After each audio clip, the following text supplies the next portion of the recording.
ఆనాటి ముఖ్యమంత్రులు hitech city కట్టకపోయిన ఉంటే, ఔటర్ రింగ్ రోడ్ అభివృద్ధి చేయకపోయిన ఉంటే, అంతర్జాతీయ ఎయిర్పోర్టు తేకపోయిన ఉంటే తెలంగాణ రాష్ట్రం ఈరోజు దేశంలో నెంబర్ 1 అవుతుండేనా?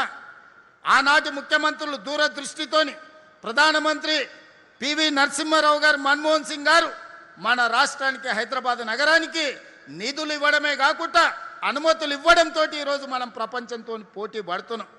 అందుకే విజ్ఞతతోని రాజకీయాలకు అతీతంగా మన ప్రాంతాన్ని అభివృద్ధి చేసుకుందాం, మెట్రో విస్తరించుకుందాం, మూసి ప్రక్షాళన చేసుకుందాం, రీజనల్ రింగ్ రోడ్ కట్టుకుందాం, రేడియల్ రోడ్ వేసుకుందాం, పేదలకు ఇండ్లు కట్టిద్దాం, పేదలకు వైద్యాన్ని అందిద్దాం, పేదల పిల్లలకు విద్య ఇప్పిద్దాం.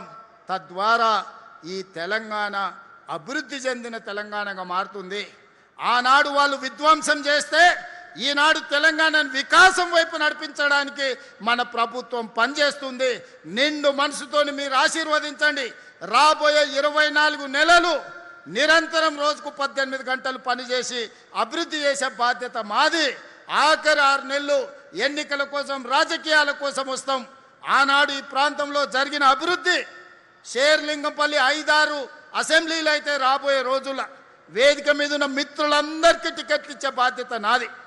వాళ్ళందరినీ గెలిపించుకునే బాధ్యత అరికపూడి గాంధీది, పట్నం మహేందర్ రెడ్డిది, శ్రీధర్ బాబు గారిది. మెరకల్ లాంటి నాయకులు వేదిక మీద ఉన్నారు.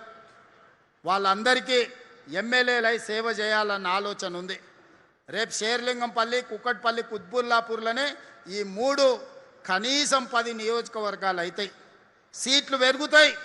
వేదిక మీద ఉన్న వాళ్ళందరికీ సీట్లు ఇచ్చే బాధ్యత కాంగ్రెస్ పార్టీ తీసుకుంటుంది.